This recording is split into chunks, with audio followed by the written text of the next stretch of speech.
Shabbat Shalom Mishpacha. Well, this is the first week of the new year, and we are in the Parshas 12, which is Genesis chapters 47 and verse 28 on. Now, I don't really want to discuss too much about the Parsha, although I will somewhat. I will discuss a little bit of it, but more so, I want to discuss some aspects of success principles, which I think will help you more. Instead of just delving into the Parshas alone, I think we can do a little mix match. Okay, so, and I want to see, I want to give you some aspects of mistakes of our forefathers in order that we may learn the lessons, not to repeat the mistakes. Now here we notice in Genesis chapters 47 verse 28, and before I start, I want to wish you all a happy new year for 2023 and a wonderful, prosperous and healthy new year alongside that.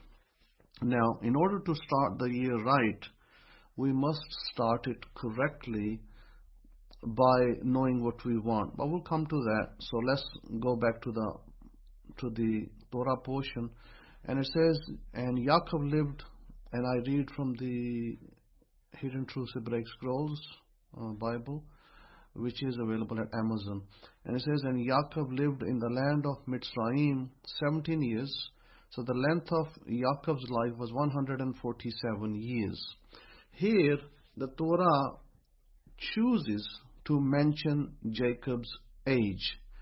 And not only his total age, but it chooses to mention specifically the time that he spent in Egypt, which is 17 years. If we take the number 17, we add 1 to the 7, it becomes an 8.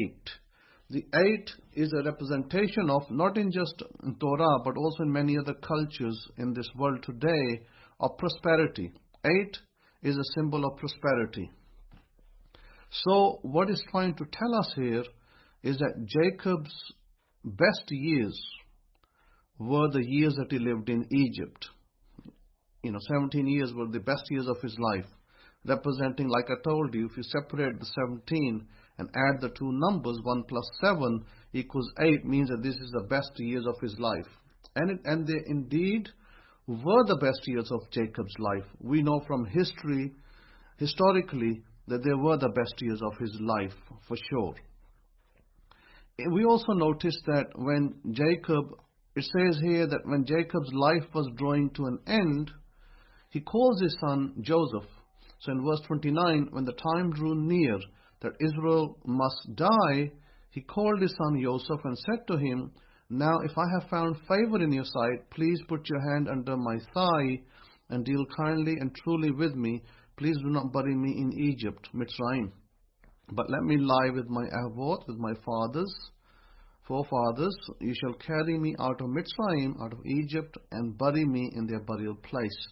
And he said, I will do as you have said. Then he said, swear to me. And he swore to him. So Israel bowed himself on the head of the bed. Now let's stop here. There's a very important principle here. There is an oath, of course, that Jacob takes from his son, and they do their oath. After they've done their oath, and Jacob is satisfied that it's not just word of mouth, he wants an oath, because it's not just, okay dad, I'll take your coffin out of here. He wants more than that. He wants a guarantee, and a guarantee is by his spoken oath. The oath is very powerful in that when you speak an oath, it means that it will be done. Now, we don't know the timing, because here you can note that there was no timing mentioned. So when you commit an oath with God for whatever it is that you want, there is no timing involved. In other words, it's up to God when He grants you the oath. It's very important over here, is no time is mentioned. Didn't say, I'm going to die in a month's time and then you're going to do this. Because Jacob didn't know exactly what hour he would pass away. So therefore neither did Joseph. So Joseph simply gave him an agreement that he would be taken out.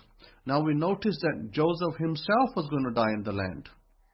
And then Joseph does similarly, and Joseph asks his children that he must be taken out of the land upon his death or after his death. And we also know through history that that's exactly what happened, is that Joseph did indeed die in the land of Egypt, and he also was taken out of the land. So there's a whole load of story behind that. But not to spend time, I've just gone forward a little bit and explained to you that actually did happen as well, and that is spoken about later in this parsha, where Joseph now takes and talks to his people, his children and children of Israel, and says, you got to take me out of the land.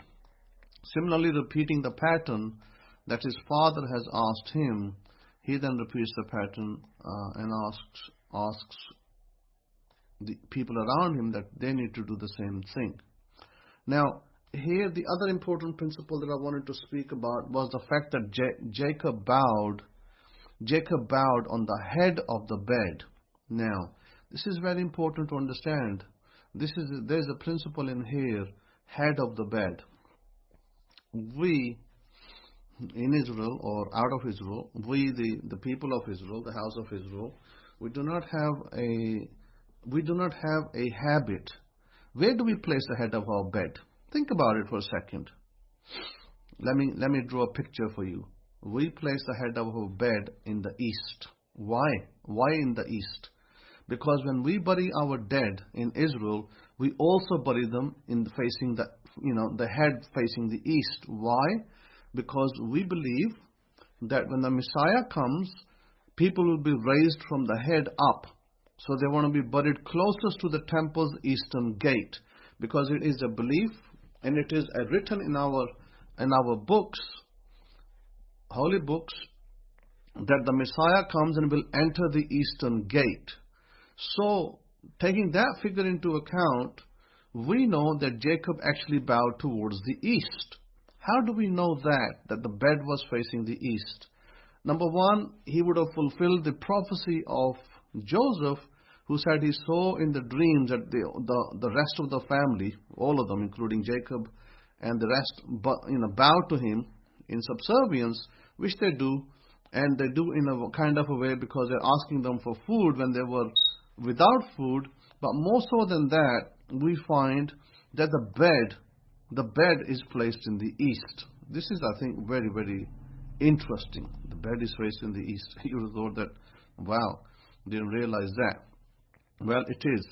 And the way we know that is if you can open Google's map if you like, if you want to find a little bit, if you feel that you need to look with proximity, where I'm going to make this conclusion from to make it easier for you is, you call up Egypt on the map in Google if you like, and Egypt will pull up, and Egypt is a big country. It's not a small country. It's a relatively big country. Maybe out of Egypt you can get 3 times, what Israel is today. You can get maybe 3 Israels out of Egypt.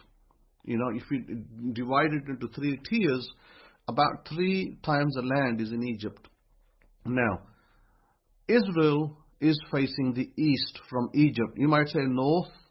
Yes, it would be north if you were deep south in Egypt. But the house of Israel wasn't deep south. The house of Israel was near Cairo.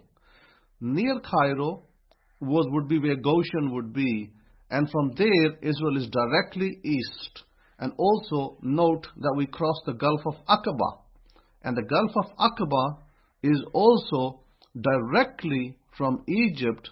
It is facing east.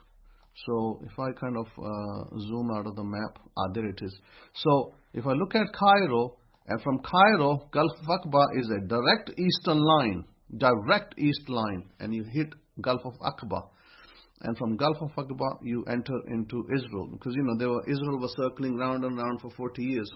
So Goshen, out of all, people will debate this maybe for the rest of their life, where Israel was or where the children of Israel were in Egypt, and perhaps they were spread all over. But notice that Luxor is considered the area of the pyramids, but that doesn't mean that everybody lived in Luxor. So, the people lived further up north, and today Cairo, I guess, is a capital, if I'm not mistaken, is the capital of Egypt.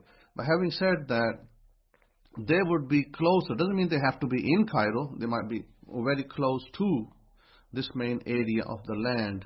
And so therefore what we find is that from here, if we look east, you've got Israel. And so Jacob would have bowed in the east, and this I said as earlier as I said, it would be in direction with the belief that a person not only has to lie facing east, but when a person dies, if you've ever been to Israel, and maybe some of you have never gone there, I have, and I have looked on the Mount of Olives, and there's a lot of graves over there of Jewish people. And the graves over there are all facing, all the people lie facing east, facing the temple gate, the eastern gate, the big eastern wall, or the shorter eastern wall.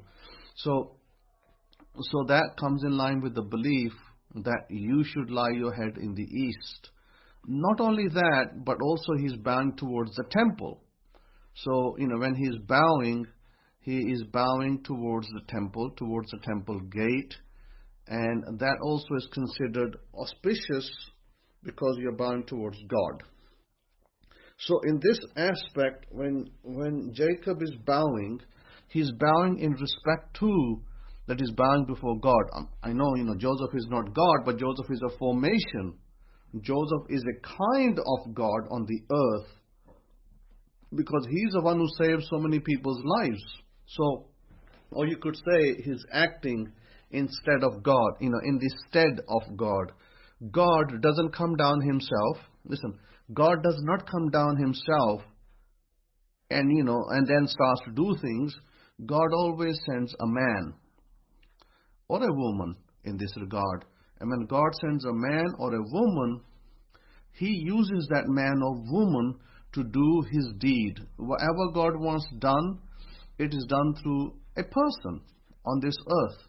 And so, never think, God's going to send, some supernatural, supernatural, he's going to send a dinosaur to you. He's not going to wake a dinosaur to come to you to help you. He's going to send something that is relevant. What is relevant in our world? People, men, women, generally people. So when you needed help from God, some man, some woman will come to you, and they will be directed by God to help you. So these are important principles.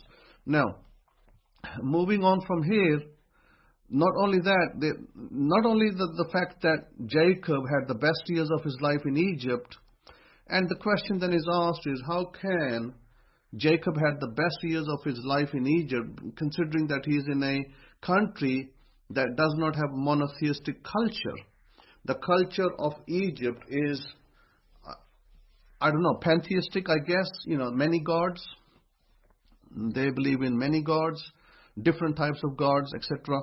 And yet God is able to bless his people in this kind of culture as well. Meaning that wherever you are, irrespective of the belief system of the country you live in. Some of you live in India. As a pantheist of gods, whole host of gods, goddesses. It doesn't matter. Within even that, the monotheistic culture, the monotheism of Israel's faith is still going to be blessed. Our people are still going to be blessed, by the way. And so it doesn't matter if you live in America, European culture, or some other, Chinese culture or some other. You are still going to be blessed. Why? Because you uphold and you hold to the Torah. The Torah is what blesses you. So the question is then asked, well, how did God bless the children of Israel in Egypt, or Jacob himself for the 17 years? Because the answer is given in our books that Judah was sent ahead. Judah represents the worship or the blessing of God. And they say Judah went ahead of the tribes of Israel to Egypt, and he went there to establish, he would be the one to establish a synagogue, basically Torah. He would establish Torah so that the people will learn Torah, and then therefore, because they'll be closer to Torah, they will be blessed.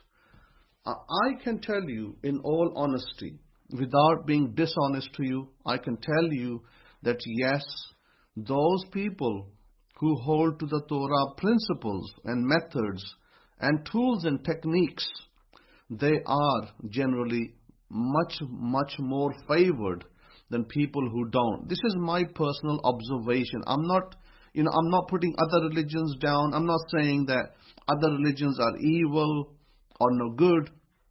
I don't have that as my crutch. I'm not putting Torah above other religions by saying that we are the only one and only you can come to us to be saved. Not even saying that. I am simply giving you an observable fact. Wherever, even individually, it doesn't have to be that we had 10 million people in one area. No, you could be just 10 people. You could be just 5 people. If you observe Torah wherever you are, if you observe Torah, which means you observe the principles, the methods, and the tools of Torah, which encompass everything, by the way, tools, techniques, when I speak about those, I'm not just talking about manifesting tools, I'm talking about other things we do, the Sabbaths we do, the festivals we do, the prayers we do, etc. When we adhere to that, we always come out on top. Now, don't ask me why we come out on top. This is something that only God knows why. Because I believe that there is power in what we have been given. That's my belief, that we have power. Now, like I said, many religions of the world today, look around yourself where you live and look at the religions. They have taken maybe not all of our principles. Maybe they have only taken some of our principles. I can tell you this for a fact. In the culture where I live, they have taken one particular aspect of our faith, which is tithing and sadaqah. They have taken that aspect, and what they do, some of the rich families I know, they take an amount out of their earnings every month, and they give it, in some form, they distribute it in some form to the needy, to the poor, to the widows, to whoever. And in return, they are blessed for that, because they are circulating money. The principle is ours. In our principle, the tithes and the sadaqah generally go to the priesthood, and even in the absence of the temple they go to there will always be a priest. Somewhere there will be a priest. And so the priest, if you connect to your Kohen, they will go to the Kohen, and the Kohen will thus, what he receives, he blesses you back, and you get blessed as a return tremendously from that. Now, let's come back to let's veer away a little bit, because we're in the new year. Let's talk about principles of success and what causes some people to succeed and others to fail. Now, you may see, and you have probably seen, that two people go to school together, two friends go to school, and one friend ends up becoming perhaps a multimillionaire or a billionaire, and another friend that goes to the same school, he doesn't even make a high standard job. So the question is, why is that? Why does one friend become a millionaire? Because he went to the same class, he went to the same lectures, he went to the same school, and he had the same kind of principles that he was using, well, the others were using. So why does he excel? Why does one excel and one doesn't? This is a very important question. And here is the answer. Here is the answer to that. I personally believe, and what I have seen from observation, is usually the ones who succeed, the ones who have a mission. The ones who have a mission in life, the ones who decide, hey, I'm gonna build a company. They might say, I'm gonna build a company. I was listening to Warren Buffett's testimony. And you can listen to Warren Buffett's testimony. It's a great testimony. And Warren Buffett, started his days very, mediocre. It was nothing special. It was nothing big. He wasn't a billionaire to start with. He was just like you and me. So Warren Buffett, out of Omaha, Nebraska, when he started his heyday, he just came out of school. He started to, he wanted to make it big. But, he looked around himself and he decided that, rather than go work for a firm in Wall Street, which he could, because, he had good education, he made good education, he could have easily got a job in Wall Street. He had some connections, through his father. They had some connections, and his father, apparently, Warren Buffett's, ideal was his dad. So he learned from his dad. His mother apparently was, ill, or she get bouts of illness, and she would be mental. In other words, she would become mentally unstable, and she will be swearing and, ridiculing the children, Warren Buffett and his sister, the two, and they would get the lash on from his mother. And that caused Warren Buffett, because the mother lashed out at them, the father didn't. Father was a good figure. The mother lashing out in her insanity or illness caused Warren Buffett to kind of, start doing wrong things. He started to do some wrong things. He started to steal golf balls. And then from golf balls, his father realized that he has to have a chat with his son. So he had a chat with him and explained to him, son, you got to do this. You can't live a life like this, stealing golf balls. Of course, it's not going to get you anywhere. So anyway, he corrects him, he guides him, he sends him back to school, and so he graduates and he comes out. He's a bright kid in that he's good at counting, and he by the way, Warren Buffett used to collect bottle tops. he had some liking for bottle tops and some things like that. So when he comes out, he manages to raise. He manages to raise some money. He manages to put it in some investment, and his investment turns out good for him and increases, something like $5,000. He has raised $5,000 from. He manages to raise it to $19,000, and so he's working it like that, step by step. And he realizes that instead of working for somebody, if he runs his own little company, he can make it big. And so that was his, heyday. That was his start, by the way, of Berkshire Hathaway. And by the way, my point I'm trying to explain is not so much what Warren Buffett did. It's not so much that. It is the fact that he had a goal, the fact that he had a intention, and he had a decision. Why Warren Buffett succeeded where others might have failed is because he had decided, he had made a decision. I'm going to set up a company that's going to worth millions and millions of dollars, and I'm going to be successful. And then he went after, his plan of action was to go find people, like-minded people who wanted to invest their money so he could take it up further. So the difference between two people that go to the same school, one succeeds and one fails, is that the one that succeeds would have a decision. In other words, he knows what he wants. So the first thing that in the principle of success is that you need to know what you want. Most of you out there don't know what you want. Most of you, not all of you, but most of you. Most of you do not know how much money you want and what kind of businesses you want to succeed. Some of you do know that, and so the ones who do know that are in a better position, are in the 90%, I would say not 90, they're in the 10% of people that know what they want. That's the start. So, let's say a man or a woman, if they know what they want, let's say one man decides he wants to run a cafe, selling coffee and cakes and tea and whatnot, and lattes and what have you. So he already made a decision. He wants to have a cafe.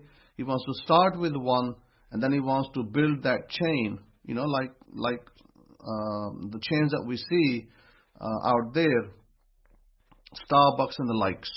Okay, Starbucks and the likes. So he wants to start with one, and then he wants to build on that. Okay, that's the decision. That's the decision is made. Another person may say, I want to start a clothing store. And another person may say, I want to start some other type of store. So considering these people have made a decision of where they want to place their money or where they want to place their future goal, where they want to be. One man could say, I want to sell cars. I want to make a garage. So they have already designed an idea in their head, and now they're going to work on their idea. Now they're going to decide, how much money do I need? Maybe for one person to do a cafe, maybe he needs, I don't know, maybe he needs $600,000. Maybe another person who wants to sell cars, maybe he needs to have $1 million, or maybe a little bit more than $1 million, because he wants to, get a garage.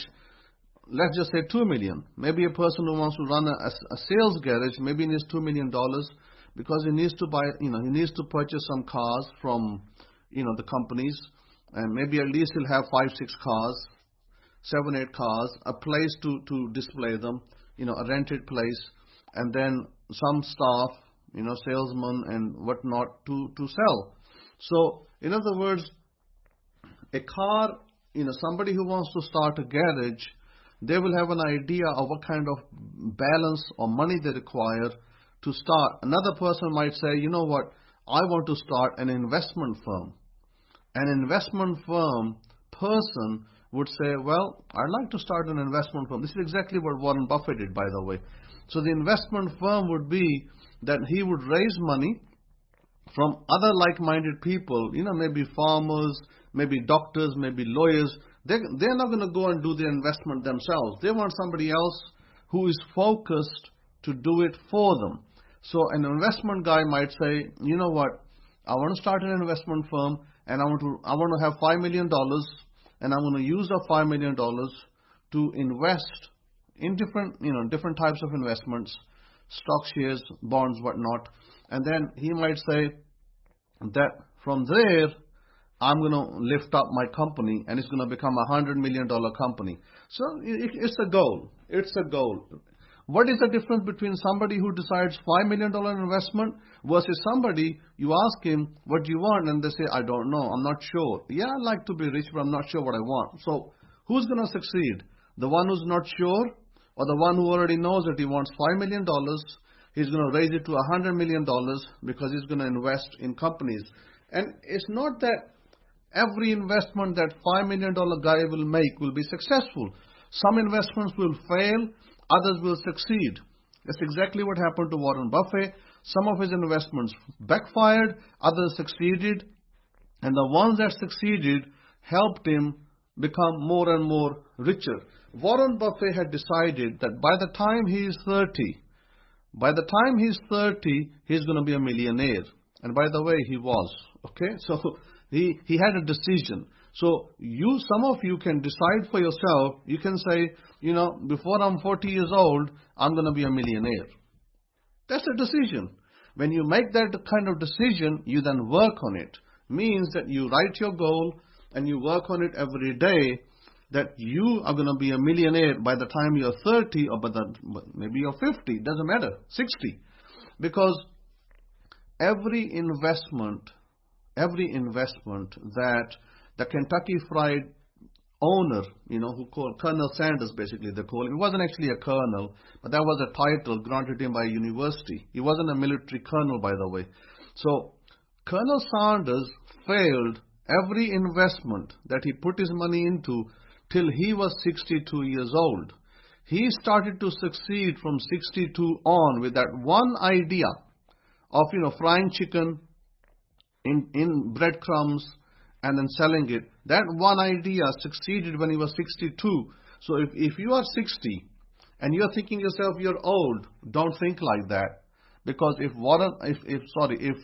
Colonel Sanders of Kentucky Fried, if he can succeed from 62, by the way, he didn't become a millionaire at 62. It took him a little longer to become a millionaire. My observation and question is this: if Colonel Sanders does it at 62, so what if you're 65? So what if you set a goal and say, I'm going to be a millionaire by 65? So what? If you become a millionaire by 65, if you are 60 already and you become a millionaire by 65, Baruch Hashem, wonderful, you made it. Everybody's happy for you. I'm happy for you. No problem. Now, what if you're 50 and you say, hey, by the time I'm 55, I'm going to be a millionaire? What if you are 40 years old and you give yourself a decade and you say to yourself, by the time I'm 50 years old, you give yourself a whole decade and you say, by the time I'm 50 years old, I'm going to be a millionaire. I'm going to have a successful business. That's a great decision. That is the kind of way that you need to operate. You need to operate in that way. Why? Because once you set your decision, you got a mission on hand. You're now a mission person. You now have mission, and you now have mission in your mind where you want to go to. You're not like the rest of the crowd. Oh, I don't know. Oh, I'm not sure what's going to happen to me, and I don't know where I'm going to get the money, and I don't know if I'm going to succeed. Forget about all of that I don't know type people. Start living with a new mindset. Your new mindset, you've decided that you're going to be succeeding, and you set yourself a goal to become a millionaire. If you're a young guy, if you're in your 20s, you might set your goal by the time you're 30, just like Warren Buffett, by the time you're 30, I'm going to be a millionaire. By the time I'm 40, I'm going to be a millionaire, etc. Depending on your age. I'm just giving you an idea how you need to formulate your goal. Now then you can sit down and decide what is it that you excel in. That, I don't know what you excel in, but some of you may have an idea. Like if you really like numbers, crunching numbers, then you might excel in the investment market, because you excel in numbers. You like formulas, you like looking at graphs, you like looking at, numbers, crunching numbers, looking at, company histories, company business books, tax records, things like that. If you excel in that, then that's an area you will excel in naturally. If you're a person who is good with metal meaning that you excel in metal, like you buy a car and you sell it and you make profit, you excel with that, then maybe you make a great salesman. Maybe you make a person who has his own garage, and you make good money out of that. Because, you can purchase the cars from Korea, from China, from, Japan. You can purchase the cars from those countries, import them in and sell them on, make profit. So, you take second-hand cars, you sell them. You take new cars, you sell them. And you make great profit. And you're good with, looking at a car and knowing it's good or bad. That could be your field. Similarly, some of you might, some of the ladies, they might think, hey, I might make a great salon. I make a great salon and I can make that a success, and maybe you work with that. Other ladies might say, I will work, I'll make a coffee shop, and I believe that I can make a successful coffee store.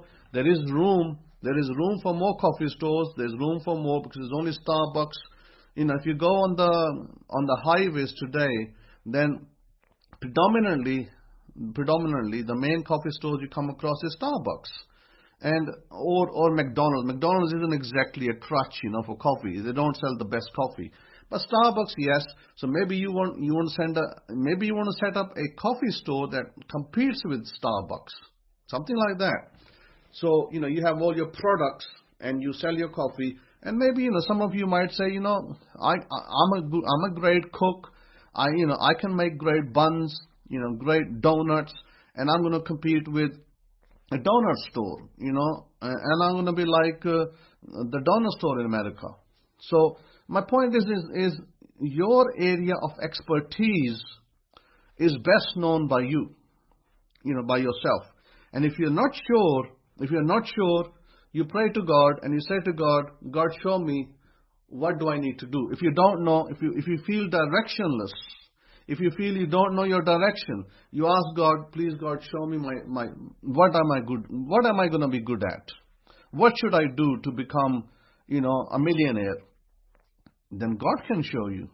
So even that will work for you. So having said that, once you've decided, then the second thing you do are habits. What are the habits of successful people? Well, let's look at it. Habits of successful people. Do you think that successful people will go out and buy second-hand? It's a question. Do you think that successful people will go and look for coupons to save 5% or 10%? That's a question. I'm not criticizing you. I'm not saying if you do that, you're an evil person. I'm not saying that. I'm just saying that what is the habit of a rich person? Google, YouTube, habits of rich people. And so one of the things that you will find of rich people is they do not look for coupons. They don't look for 5%, 10% discount. Because when you fall into that second-hand, I call it a second-hand mindset. When you fall into the second-hand mindset, then what happens is that your brain, your whole body is a structure. And our whole body, our whole structure is like a frequency tower. So we attract what we send out. In other words, if all I do all day long is think about, well, I should get 5% discount or 10% discount, then the universe simply will send me my way 10% discount items. Do you see what I'm saying? So if I'm doing that all day and thinking, if I wish I could get my iPhone with a 10% maybe a 20% discount would be nice. I want to get 20% discount with my iPhone. I keep thinking that all day. Then the universe will send me, I go on my laptop, I type in, and the universe will send me, Amazon is giving 20% discount for buying iPhones. Or Apple has had really bad sales, iPhone 14. Now they discounted their product to 20%. Do you see what I mean? Whatever you ask for, whatever you think about and you ask for, your mind has the power to make that happen for you. So if all you think about is discounted products, then your mind will give you discounted products. If you think about second-hand, then your mind will give you second-hand. In other words, your subconscious will give you evidence of what you are thinking about. Now, what if, let's switch it around. Instead of looking for a second-hand mindset and discounted products, what if I said to myself, you know what, I want to buy, and let's go not overboard, but let's just go normal. Let's say I say to myself, I don't know what the price of a regular car is in the market today. I probably have to Google it, and before I can tell you even. Let's say that I want to buy a car. What shall we take as a car? Let's take the car sale price in USA, and I'm not sure. I'm just going to say I'm going to have to look up because again maybe it's a good idea. Let's identify a car. Let's see. Give me a moment. Let me just quickly have a look, and then I can just use that as a pretext. And let's just say you want to buy a Kia car or a Kia. You call it Kia, we call it Kia over here. Let's just take a car, right? I'm not going to use the EV because the EVs are pretty expensive right now. The Kia EV6 is around about $60,000. But let's just take a regular sedan. Okay, we're going to take a regular sedan, and we're going to say a regular sedan like a Kia Forte or Ford GT A regular sedan right now is going at around 29,480, give and take, with taxes and everything. Let's say that car is going for, I don't know, give and take $32,000. Let's just say $32,000, okay? So a regular Kia Ford, and maybe some other similar model, like maybe Chrysler, maybe some other model, GM, maybe they are similarly priced around $32,000. So we'll just say 32,000 ballpark figure. Any of these models, doesn't matter if it's Kia or GM or Chrysler or whatever. So let's say that these cars are going at around $32,000 in your hand on the road. Okay, on the road, $32,000 with your insurance, the registration and whatnot. So you could even bump it up to 35. For safety's sake, let's bump it up to 35. So $35,000 brings you a new car. Now you have two choices. You tell yourself, I want to get, or you say to yourself, it'd be nice to have a second-hand car. Maybe a second-hand car costs you a lot less. So that's the second-hand mindset. I mean, sure, from a second-hand car you could go into a new car. I'm not saying you can't. Of course you can. But I'm saying that you decided in your head, in your heart, you've decided that you want a car that is around $35,000 on the road. Okay, so that means $35,000 has to be given to you, and it doesn't matter where it comes from. It doesn't have to be 35. Maybe you get, I don't know. Maybe you get $7,000 or $5,000 deposit. Let's just say $5,000. You get $5,000 cash and you put a deposit, and you're able to make the monthly payments, and you got your car, right? That's the $35,000 car. So in order to make a $35,000 car, what does it require? Number one, it requires a decision. I will have, your affirmation. What's your affirmation? I will have my whatever car. That's it. You don't need to put the price. You can say, I will have my Kia Forte, or I will have a Kia Forte. This I will, or you can do the I have a Kia Forte. Those are the two type of affirmations you might use. Now, you do not know right at this point where the $32,000 or $33,000 amount is going to come from. But you've already made a clear-cut decision that you know what car you want, and you put down on paper that this is the car I want. And then you start to read that affirmation. By the way, if you read that affirmation daily, robotically, or if you just think about that car and you see a vision of that car, you see the pictures on Google and you see the pictures of that car will come. You will see that car on the road many times, maybe in the week. Maybe you'll see it a few times in the week on the road. And so you work your affirmation daily. You work your affirmation daily, and one day, out of the blue, God gives you the money that you require, to put down either the deposit or the complete payment, and you get your car. That is because you have decided that is what you want. You know exactly what you want. You know where to go get it, and the money part will happen in due course. Means that two parts of the hurdle you've already done. Number one, you know what you want, which is great, because that puts you in 10% of the people of the world who know what they want. Number two, you know where to get it. That's number two. So the two parts, this is like having 70%. This is having 70% already. And the last part, the money, God will make that happen for you. Once you've decided that, He will make it happen for you.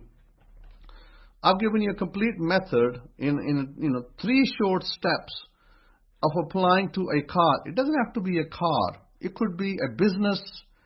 It could be an amount of money. It could be health. It could be relationship. It could apply to anything. So this is my point. What do we learn from our scriptures? What do we learn from our holy books? What we learn, that there are methods. We learn that there are tools.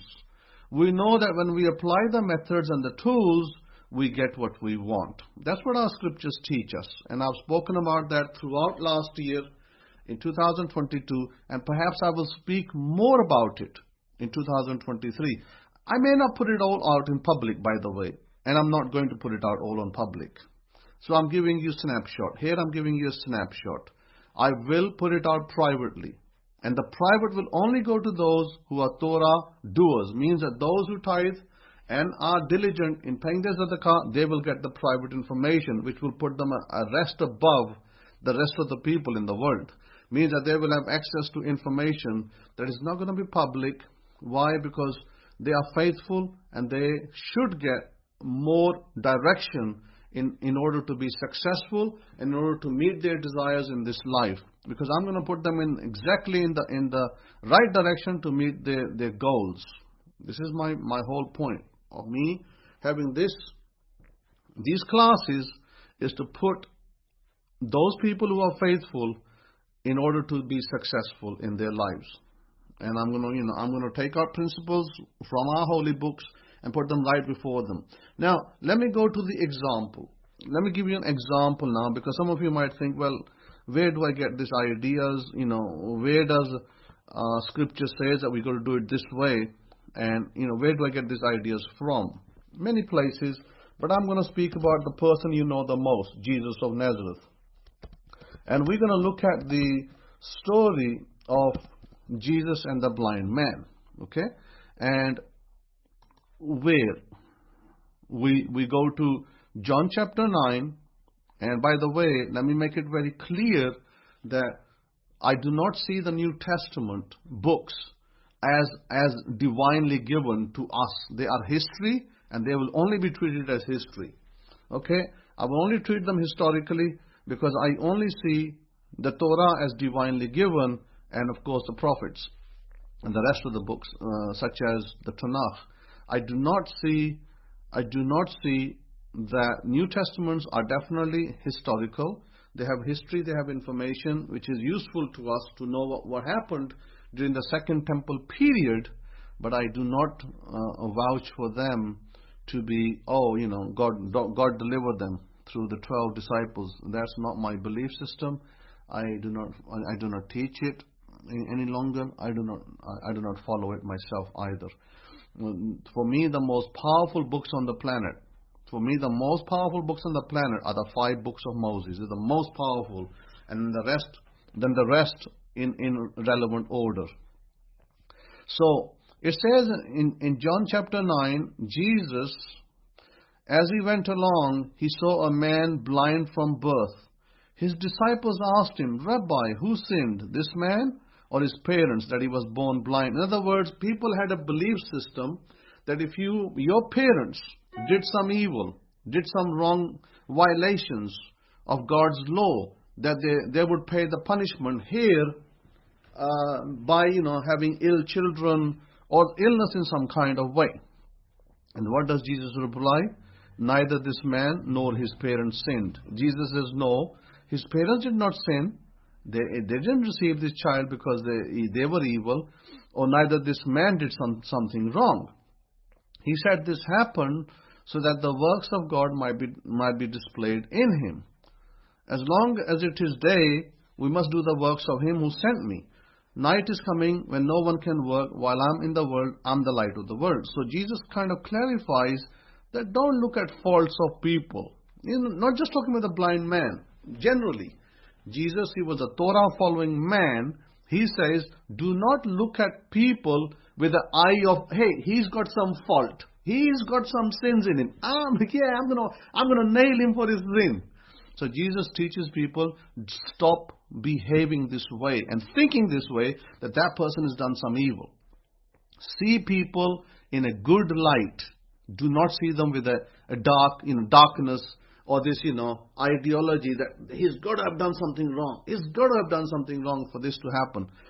Listen to me.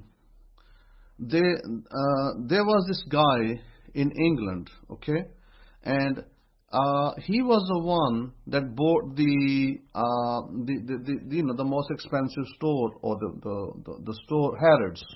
Harrods was owned at one time by what you call it, Muhammad al-Fayed, okay? at one point. I don't know if he's still owner of that or not, but he did own it at one point. And you cannot turn around and say, oh, Muhammad al-Fayyad, he did some evil, because one of his sons, one of his children was in some way disabled, or had some kind of mental disability. And so my point, the son who was disabled, are we going to say, oh, al-Fayyad has got to done evil, because he done the evil, therefore he got a child that was ill? Heaven forbid, I will never say that, because we don't know why the child was ill. Muhammad al-Fayyad was a billionaire, and Muhammad al-Fayyad had a child that had some kind of an illness, and Muhammad al-Fayyad loved him just like any of his other children. And Muhammad al-Fayyad's son Dodi, if you remember, he was involved in some way, form with the Princess of Wales, Lady Diana, at one point. And so my point is that we cannot look at evil. We can't just sit there and say, oh, let's find some evil in Muhammad al-Fayyad's family, because he must have done some evil that God gave him a son who was ill. Heaven forbid, I never will agree with it. I will never even say it. So we do not think like that. I mean, let's please, not think like that of other people. Don't think of other people that they have ill children, therefore they must have done some evil. And they've done some evil and they got ill children. No, we do not think like that. That is very, very wrong to think that way. However, Muhammad al-Fayyad's, one of his sons, I do know that he had some kind of problem, and Muhammad al-Fayyad did love him and treated him nicely and sent him to treatment for doctors and whatnot. Probably got the best doctors in England to treat him.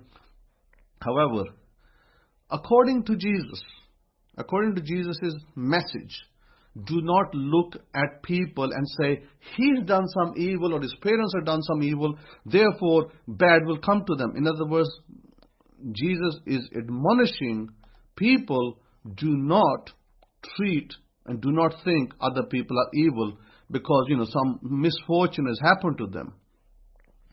So, therefore, this is very important. This is very important that we don't do that.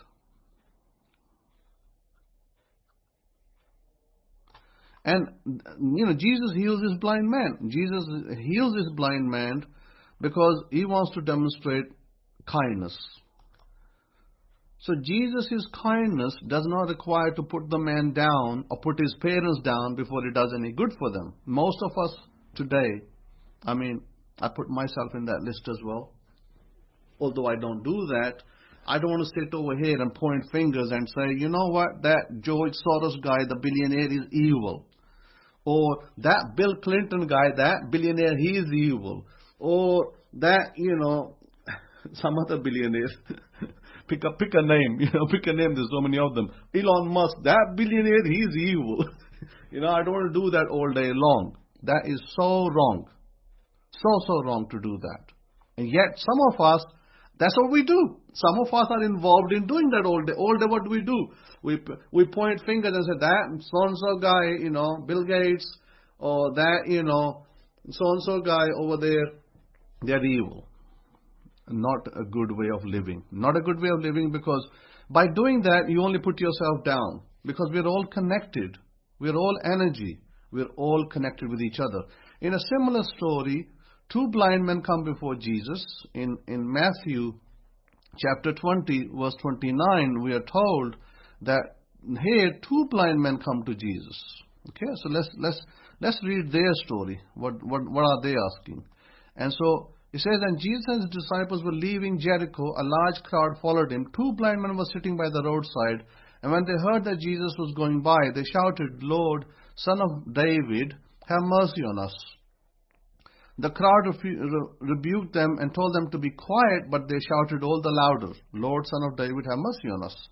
Jesus stopped and called, what do you want me to do for you, he asked.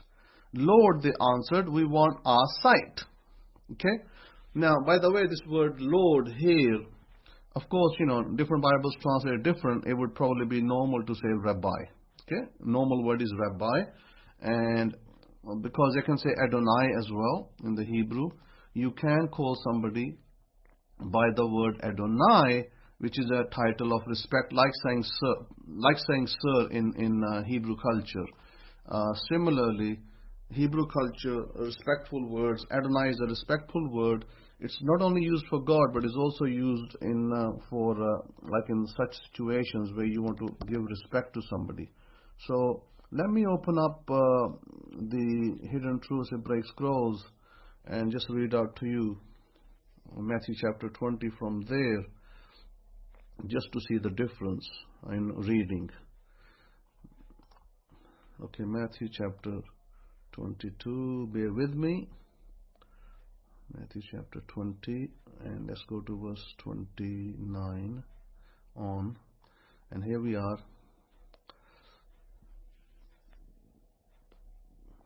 Here we go. Okay, so here this is a much better translation. And it says, And behold, two blind men sitting by the wayside, when they heard that Yahushua passed by, cried out, saying, Have loving kindness on us, Rabbi, you son of David. And the multitude rebuked them, because they should hold their shalom. But they cried even more, saying, Have loving kindness on us, Rabbi, you son of David. And Yahushua stood still and called them and said, What do you want me to do for you? They say to him, Rabbi, that our eyes may be opened. So Yahushua had compassion on them and touched their eyes, and immediately, let's go to the next page, and immediately their eyes received sight, and they followed him. Okay, so here, what is being shown? Number one, when you do kindness to somebody, when you're about to do kindness, you do not judge them. Okay, you don't judge people before you're kind to them. So through Jesus, we are shown that a rabbi's job, not only to teach Torah, but to be kind to others. And sure, he can admonish people as well when he needs to. But here, Jesus, first of all, asked them, what do you want? In other words, the principle that is shown to us is exactly the principle I'm trying to teach you, is what do you want in life? God cannot give you what God doesn't know. This ideology, I've heard of this ideology in Christianity. In Christianity, there is a particular ideology which goes as such, which says that, oh, God already knows what you want. Don't worry about asking God. He knows what you want. I hear this from Christians, and I've heard it last year, from a number of Christians who come to me, and they say to me that we are told that God already knows, we don't need to ask. Now, if God already knows, that means you won't get, because God's not going to give you what He knows, but you don't know. So, in other words, without you knowing, like I explained about the car, a business, a home, a sum of money. If you don't know what you want, why would God care to give it to you? Because you don't know what you want. Neither does God. This idea that God knows is a false idea. It's a misleading idea. It puts people in a false hope, and they end up with nothing in their lives. That's what happens, unfortunately. In order for God to know, you need to know. Because God only works through you. When you know what to ask God, God can deliver it, because you know what you want, and therefore God can act on it. And if you don't know what you want, what's God going to act on? God doesn't need to act on anything that you don't know. So you'll remain in limbo. You'll be in limbo, is that you'll be thinking God knows, and God will be thinking, let him ask me. Let him ask me what he wants before I give it to him. So that ideology, unfortunately, is misleading. It's misleading people because pastors are teaching you this, and that is a bad idea.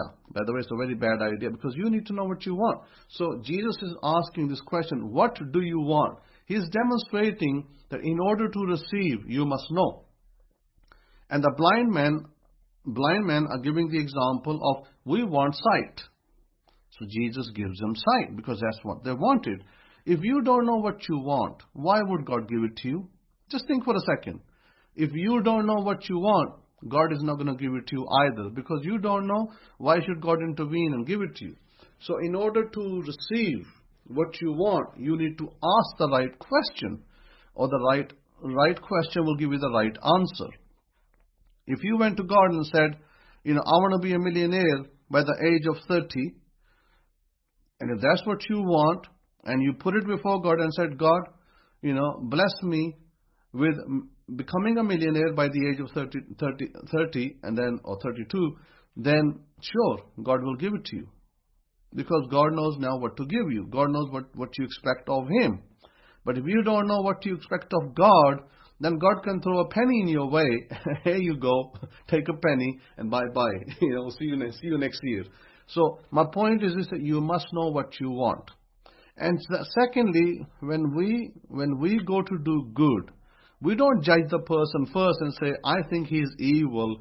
I think he's evil and such happened as a result. No, let's not do that.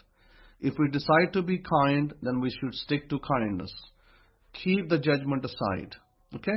By judgment, what you do is you create what I term resistance or block. By calling resistance or a block, you only limit yourself. You limit yourself and you limit your capability and you limit your prosperity.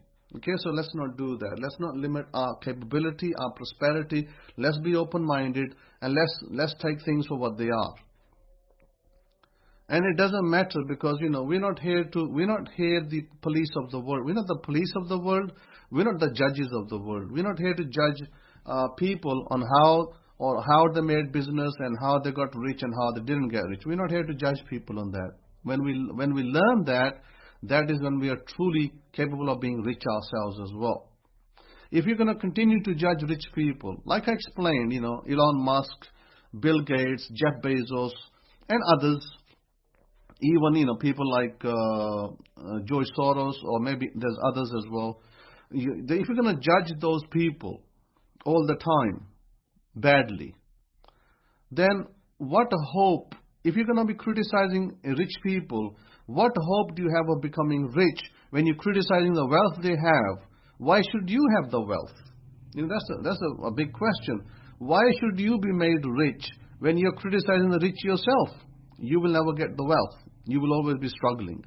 You'll always be struggling because you got a ruach, a spirit of anger and of criticism. So you need to remove this spirit of criticism from you.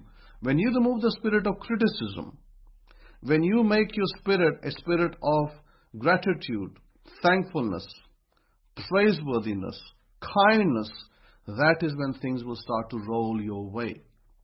They will roll your way when you're kind, when you're giving gratitude to God. Thank you, God, for blessing me. Thank you, God, for being with me. And when you see people who have difficulty in their life, like I explained, Muhammad Al-Fayed, he had a child who was ill. When you pray for other people, you say, it's such sad that he had a sick son.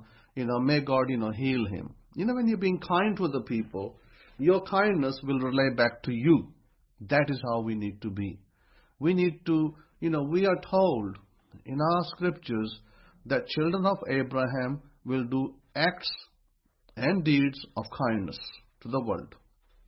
Now you work out, should I be going around criticizing George Soros, Bill Gates, Elon Musk, Jeff Bezos? Should I be going around criticizing them? Or should I be saying, may they be blessed more? May they be blessed more. Why?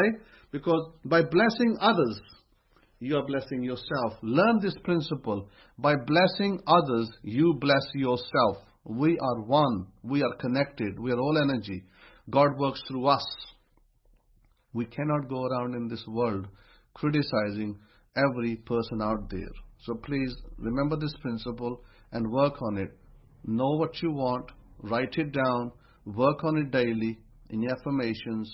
And there are, everybody has different kinds of problems and challenges. Work through your problems, work through your challenges. Don't tell other people, hey, you're the one to blame for my problems. You're the one who caused my problems. No, don't do that. We are creators with God. God has put us with the ability to create. We are creators with God, okay? God through us can create wonderful things. So the last thing we want to do is blame.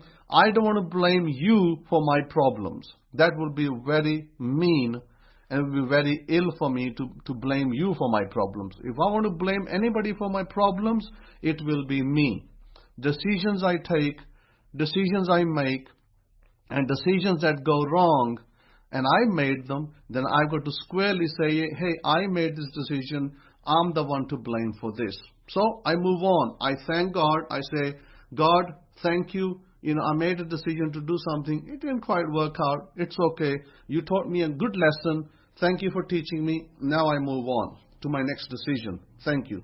So bless the decision, even if it went wrong. Bless the decision that went wrong and move on. Thank you, Lord. Thank you, God. I bless the decision that I made, and although it didn't turn out to exactly my way, but I thank you for teaching me a great lesson, and I move on. Baruch Hashem. We move on. That is the attitude we need to live in. When we live in that attitude, we are always in a receiving mode. God will bless us. God will be kind to us, and we will receive mercy, justice, and kindness. So with that, although I didn't intend for this lecture to be an hour, it's gone to an hour. So with that, I will say, have a wonderful new year and a wonderful year of blessings. Look at your faults, look at your problem areas, and start to do the things I said, so that you may move on from strength to strength and blessing to blessing forward. With that, have a wonderful Shabbat, and Shabbat Shalom, and Shalom Shalom to you. If you would like to donate to the Rabbi, you can send a donation through to PayPal, which is shimoun63@yahoo.com, shimon63@yahoo.com, or you can send through the Cash App. The ID is $SIMALT, Sierra India Mike Alpha Lima Tango. That's SIMALT. Thank you for furthering the work of healing to the world.